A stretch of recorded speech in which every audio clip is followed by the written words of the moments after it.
A traditional Native sense of self may find a relentless focus on self as alien, disquieting, undesirable, or unnecessary.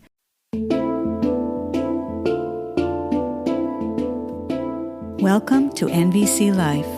I'm Rachelle Lamb, veteran NVC trainer and relationship coach, helping listeners navigate interpersonal conflict and ground more deeply into relational living.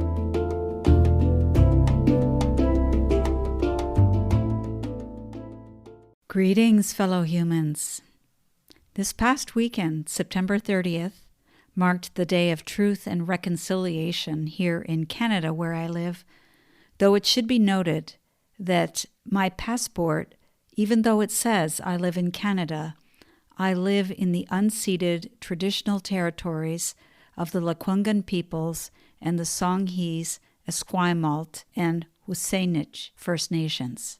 And if I were to properly introduce myself and acknowledge my familial and ancestral lineage in the manner that Indigenous peoples the world over have done for thousands of years, as a way of stating their place of belonging within the sacred web of relatedness, I would tell you that I am a descendant of the Irish and Welsh people on my mother's side, and of the European French on my father's side.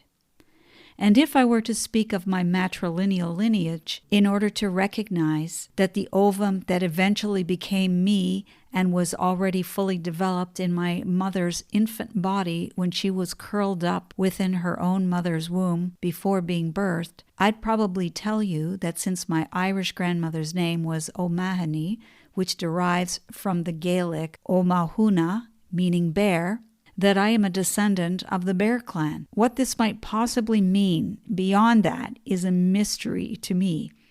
And in saying this, I encounter a sorrow within myself, which I have to contend with increasingly each time I'm exposed to Indigenous teachings and history.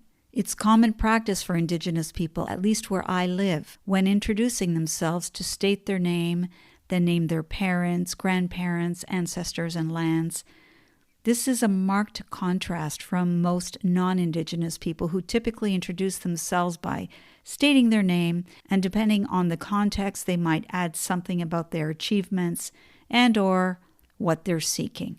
Deep kinship ties to land, ancestors, and family very rarely make it into the introduction.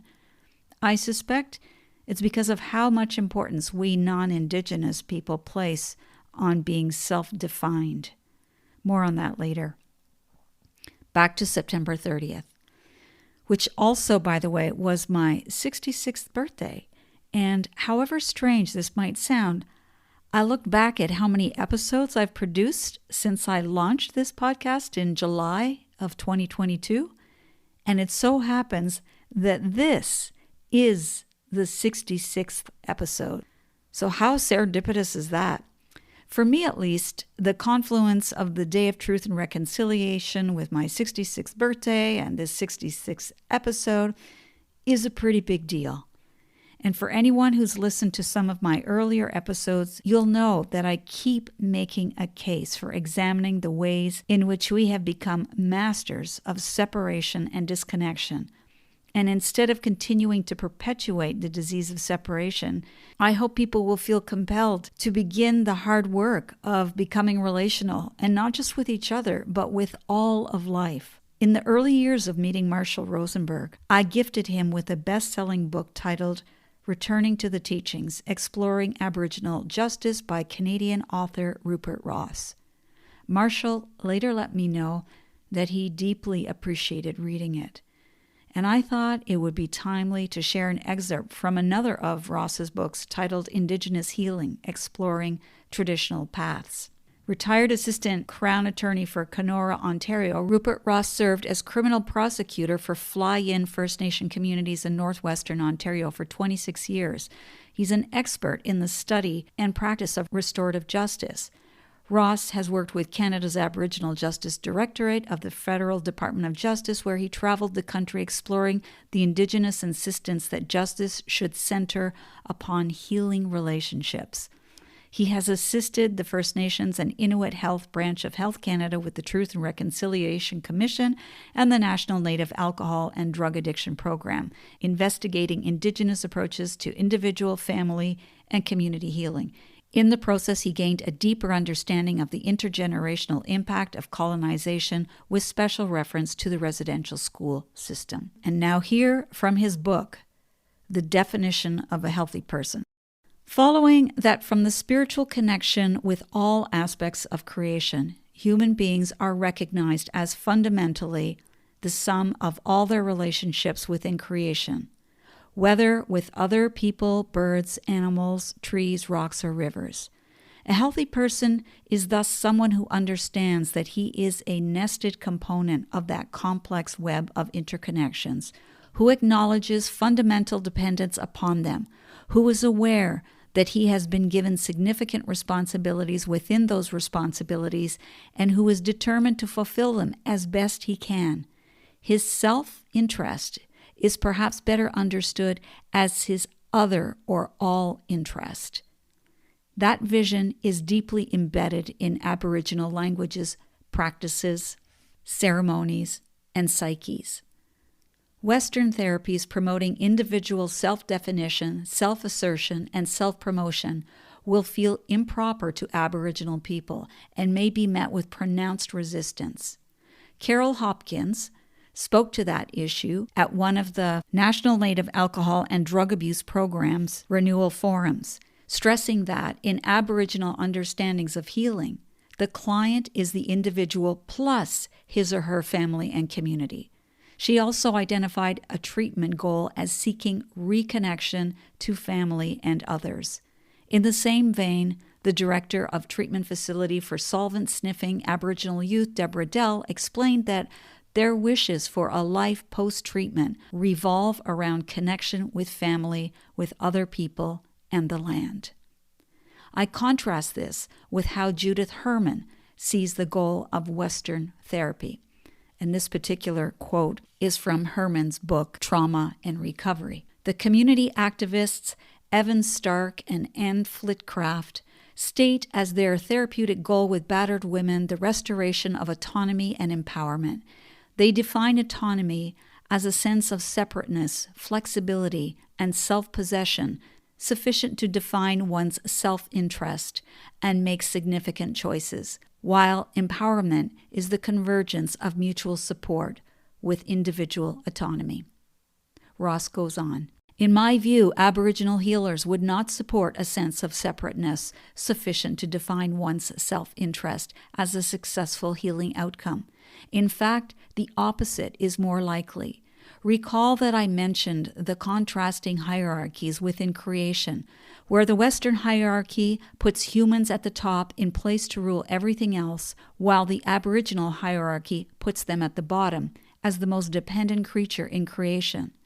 As a result, the first responsibility people have is to establish good spiritual relations with everything else, making accommodations at every turn to accomplish the greatest health of everything. But if Aboriginal people see life as an interconnected bundle of responsibilities, Western psychology sees instead a collection of autonomous rights against all other life forms. It seeks the creation of individual attributes like autonomy, initiative, competence, and identity, while Aboriginal healers seek relational values like openness, sharing, humility, and respect. Aboriginal healing thus helps to establish healthy reconnections to family, community, and all of creation. Dr. Kiermaier speaks about the impact of that interconnected view on the structure of therapy. And here's the quote from Kiermaier. The cultural concept of the person that underwrites most forms of psychotherapy is based on Euro-American values of individualism. This individualistic and egocentric concept of the person can be contrasted with more sociocentric, ecocentric, or cosmocentric views, which understand the person in relation to the social world, the environment, and the cosmos. Power and status are measured not by the individual's mastery of the environment, but by his ability to calmly acquiesce and adjust to a shifting world. Dependency may be viewed as a sign of relatedness and acknowledgement of the importance of others, from whom one draws self-worth.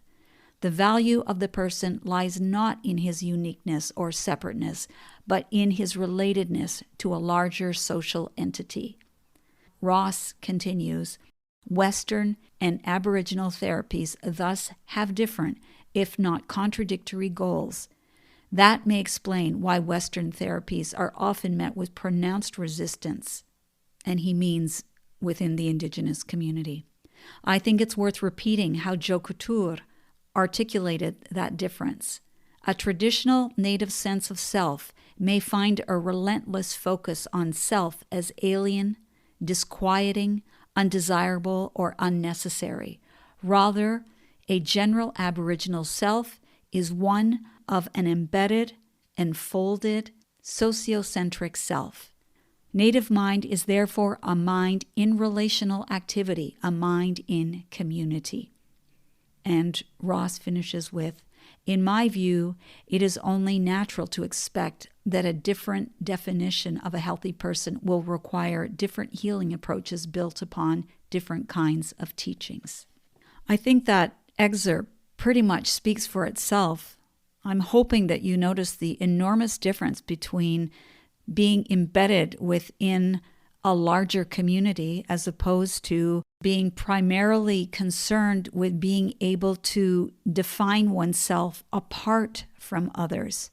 Attending the powwow that was held here this past weekend, I couldn't help but notice that every time Indigenous people spoke between the drumming and dances, they consistently spoke about the place they belonged to their ancestors. The word ancestors was used with every speaker. The word land was used. The word family was used. The word community was used. And this is how Indigenous people speak about themselves. And for me, the contrast between being at the powwow and being at any other communal event where non-Indigenous people gather, it's so evident. And in my own work of teaching nonviolent communication, I urge people to start to make those kinds of connections, which surely are part of our own inheritance. While we would not call ourselves Indigenous, because Indigenous means to be from a place, even though we can become caretakers if we're willing to learn about the place and what it requires and asks of us. The thing we need to remember, though, is that while we are not Indigenous, we come from Indigenous people.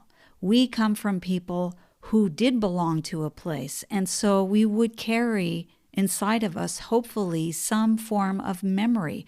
And perhaps I could theorize that the way the memory shows up is in our yearning for things to be other than how they are, because it's easy to look around and see that, wow, it's a bit crazy out there, and young people can feel so adrift. Anyone can feel adrift.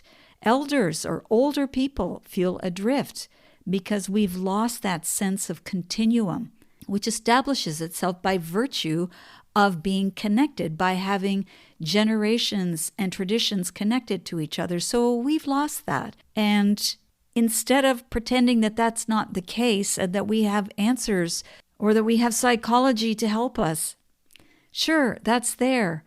But to be able to turn to where we actually come from, to where the roots are, this is something that I think can offer tremendous healing for all of us, and a way to remember what being whole and being human asks of us.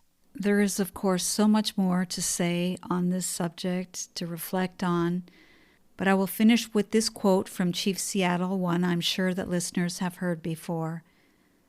Humankind has not woven the web of life. We are but one thread within it. Whatever we do to the web, we do to ourselves. All things are bound together. All things connect. And that, my friends, is being relational.